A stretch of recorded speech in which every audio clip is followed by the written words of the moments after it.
Champion of the world, the tactical tiger.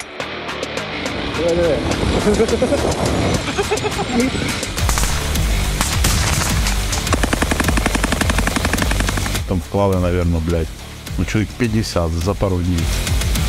Григорович, іди подивись, що вони тут за хуйню пишуть. Григорович! Ти там втикаєш, давай, збирай манатки, ми тут домовилися. Головне, не будь з цикуном. Це саме головне. Всі хочуть з тобою, щоб інтерв'ю було записано. Всі постійно пишуть в інтернетах, на каналі, запишіть інтерв'ю з хати, давайте інтерв'ю з хати запишіть. З хати. Ти популярний дуже сильно. Не знаю, в чому це може бути навіть популярність. Нажимать? Хорошо. Повернись к ним. Ти вже старий солдат. Ну, я, якщо брати, то на війні з 14-го року. А був тоді, пам'ятаєш, в 2014 році оцей такий проміжок часу, коли вже майже там був в оточенні, знаходився і Донецьк. Був до того, поки, я так зрозумів, не зайшла регулярна російська армія. По-моєму, зайшло 2 десантних полка, якщо я не помиляюсь. Да? І нашим пообіцяли зелений коридор.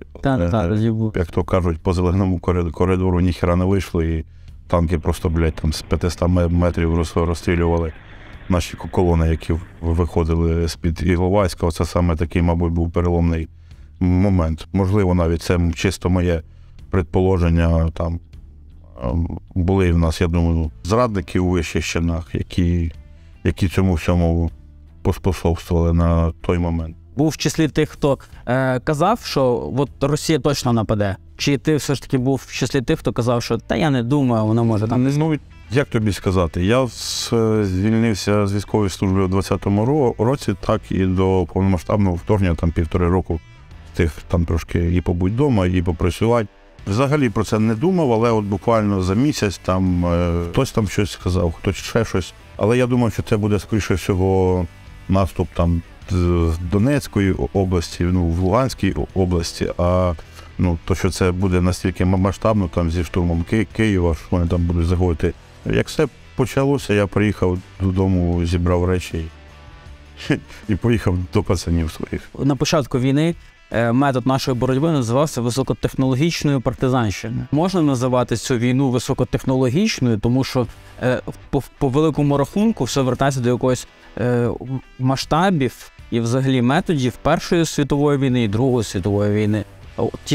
Та сама артилерія, ті самі окопи. Є така поговорка командиру артилерії похуй, скільки коштує твоя екіпіровка та яка в тебе, блядь, підготовка. Я б навіть не сказав, що вона не технологічна. Подивись, скільки дронів.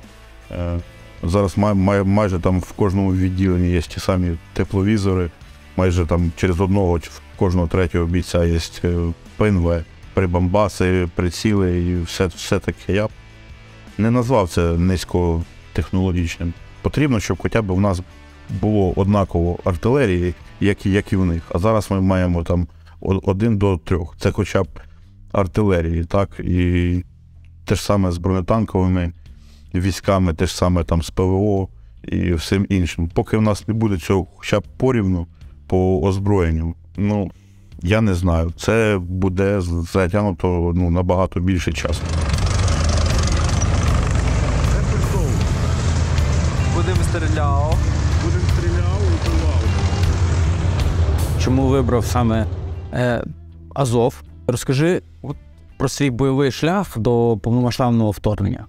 В Азов я потрапив на початку 2015 року. До цього я був в правому секторі. Особливо я там сильно не повоював, але там поступив дзвінок від моїх друзів, які вже служили в полку. Типа, якого хуя ти там втикаєш, давай, збирай манатки, ми тут домовилися, все, приїжджай. І я зібрав речі на наступний день, купив квиток і приїхав, а на наступний день вже був на бойових. Типа, якось так. І так. Яка спеціальність тебе була? Спочатку я був заряджаючим гармати Д-30, потім навідником гармати, потім командиром гармати. У нас були артилерійські дуелі. Їх було десь близько 4 за всю оборону Широкіно. Всі їх ми виграли, але це було реально, блядь, стрьомно. Вони Вони, коротше, їбашили прямо по нам, а ми прямо, коротше, по ним. А ви так само за допомогою тих коптерів дивились? Нас коригувала то лі Фурія, то лі Лелека, якщо я не помиляюсь. А ніф? От. Орлан? А хрен їх знає, хто їх нам коригував. Ну, було страшно.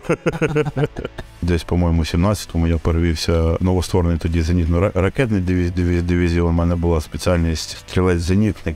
Але на бойових, на Світлодарків 19-му, ну, я тут з піхотою був, ну, на позиціях, типу, поняв. І все. Пісня! Мені неудобно, нахуй, максимально. Дай я збоку сніму. Я їбало валю, нахуй. Гідзона, блядь. Пізда. Вже повномасштабне вторгнення. Спочатку підрозділ був на Мощині.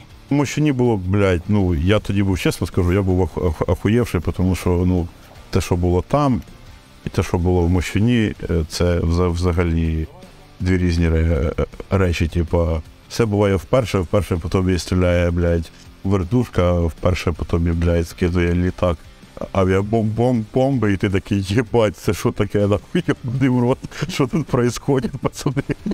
Ну, а так норм, жопку в кулачок і їбашиш далі, поняв? Ну, що нам ще робити? А потім була Запорізька компанія. Саме перше знайомство з Запоріжжям – це наша славнозвісна операція 21 прорив на Маріуполь. Ну, я чесно думав, що нам всім пізда. Так вийшло, що ми не змогли прорвати лінію оборони ворога, і нам довелося трохи відійти. Але про це все діло мій командир ролу вже, в принципі, розказував у всіх інтерв'ю, він там більш детально і цікаво це все описав. Ну, я думав, що нам піздець, ну і похуй. Головне, не будь з цикуном. Це саме головне для кожного бійця. Що, братва, погнали?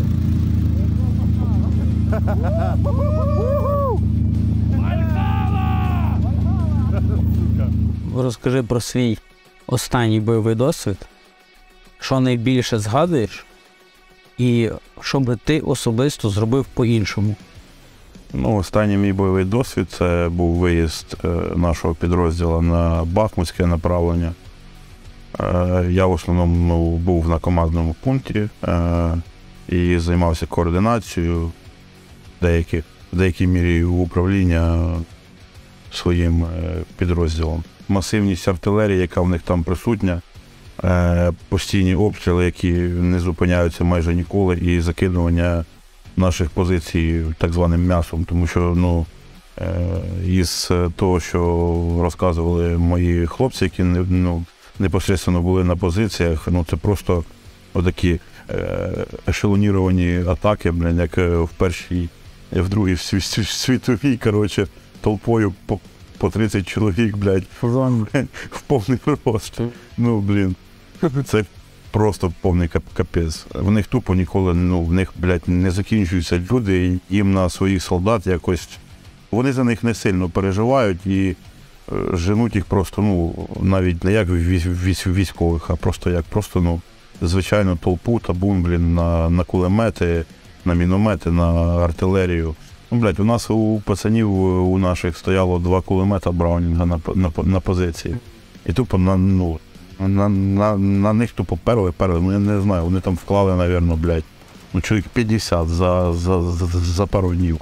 А вони тупо перли, поняв. Ну, це, блядь, просто піздець. Що касається нас, нашого підрозділу, то у нас якби кожен боєць – це цінна бойова одиниця, і за кожного свого бійця ми переживаємо. І, ну, для нас дуже сильна втрата, якщо хтось, ну, в підрозділі, скажімо так, гине. Ну, плюс у нас оснащення трошки краще, там ПНВ, тепловізори, озброєння, можливо, також. Ну і сама підготовка хлопців. У нас багато тих, хто служив і в полку Азов, і в інших підрозділах. Тобто вже який-ніякий бойовий досвід в них був. А зараз за цих 9 місяців, що вже пройшло, вони набули його ще більше. Champion of the world, the tactical tiger. Артем, кукуруза!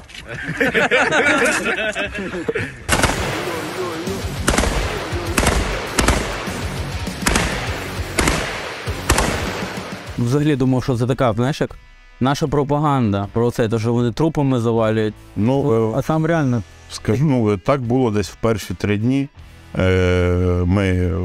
Вони підтягнули всі свої резерви, які в них були. Всі ці резерви ми благополучно перемололи, і потім вже зайшли так звані більш-менш підготовлені ребятки з ЧВК Вагнер, і вже стали перебіжечками, по 2 бігають.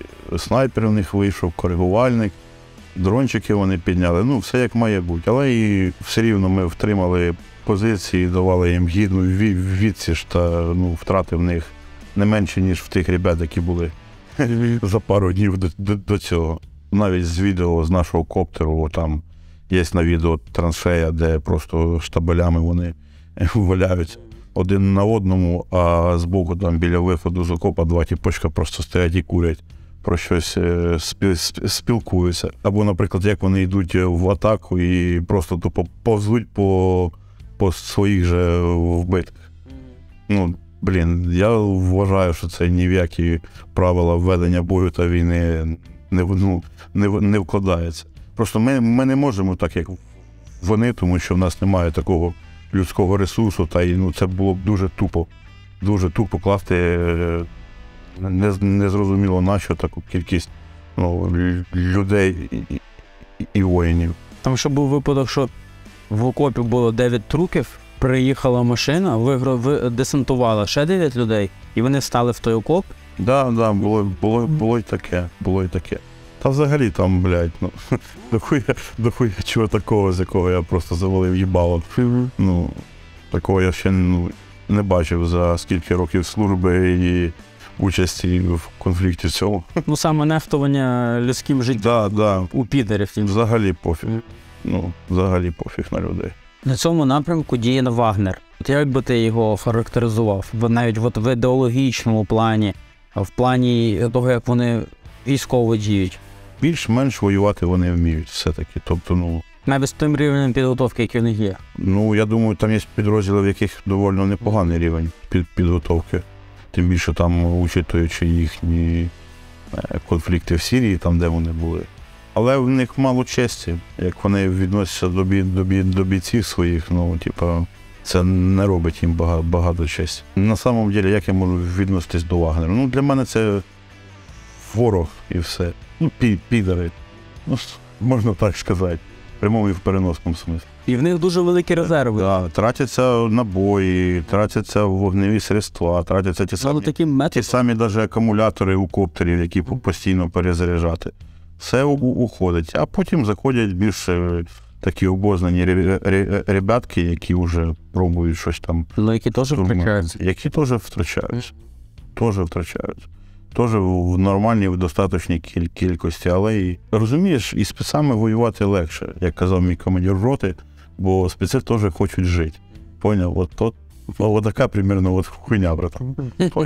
Да, я взагалі, я думав, що це десь щось придумає, знаєш, із розряду Арестовича, що закидають м'ясом. А це реальний факт. Я розумію, що всі люди думають, що що там, блядь, 300 тисяч мобіків. Та йобаний рот, блядь. В кожного цього... звичайно. Кожен цей дебіл може зняти автомат з запобіжника, кожен цей дебіл може зробити постріл. А якщо таких 20 дебілів зможуть бити одного нашого, то це вже для нас, блядь, втрата, яка вона є. Понял? Або вони думають, що, блядь, старі танки Т-62 не мають гармат, блядь. Їбать, це нахуй танк. Прикол в тому. Це, блядь, танк, який виїжджає, який, блядь, стріляє нахуй і розйобує, блядь, твою позицію. І прикол в тому, що в них не закінчуються ті танки. Ні. Вони просто мають ще оці, і вони ці просто гонять. Звісно. Будь-який старий танк це танк. Навіть якби там виїхав Т-34 і стріляв, блядь, в гармати. Це все одно танк. Да, в будь-якому випадку буде летіти Ескалібур. Звісно. Яких теж обмежений кількість.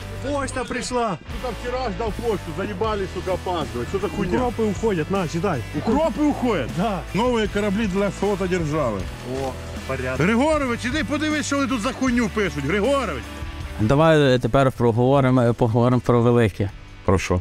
про мистецтво. Ой. Який ти останній фільм подивився?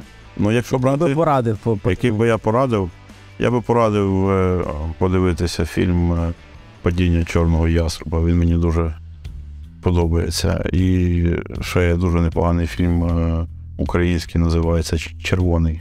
Дуже непоганий фільм, мені сподобався. Там, де Мел Гібсон знімався. Ми були солдатами, якщо я не помиляюсь, про в'єтнамську війну. Теж такий... А врятувати рядового Райана? Ні, ну це... Звісно. Це саме крутий військовий фільм. Так, я згоден, теж непоганий. Я такого постійно, коли це на настрій падає, його постійно включаю. Настрій стає ще гірше. Я взагалі, як був малим, ще в мене була мрія стати танкістом, поняв, але щось не зрослося, поняв. Яку з світових війн або якихось військових конфліктів тобі було цікаво вивчати і набувати звідти якийсь досвід? Я дещо взяв там з чеченської кампанії в 95-му році. Та взяти, наприклад, той же самий Бахмут в Чечні, який росіяни не могли там взяти щось чи півроку, чи скільки, 180 днів, по-моєму. Для мене більше як вдохновляв дух тих воїнів, які протистояли росіянам. От. В цьому і була саме цікавість. Яка книга на тебе більше вплинула всього? Найбільше вплинуло? Це, мабуть, бойовий статут сухопутних військ. Це сама, мабуть, найкраща книга, яку я читав в своєму житті. І я бажаю, щоб кожен достойний чоловік або солдат її хоча б, прочитав, чувак. Це їм дуже буде потрібно. А якщо брати із такого, мені дуже сподобалася книга «На Западному фронті без змін». І у сталевих грозах. Я не пам'ятаю, це, по-моєму, Ернст Юнгер, не помиляюсь. Так, ці дві книги із тих, що я прочитав за останній час, мені сподобалися найбільше. Все про війну. А що? Вона просто тут і тут.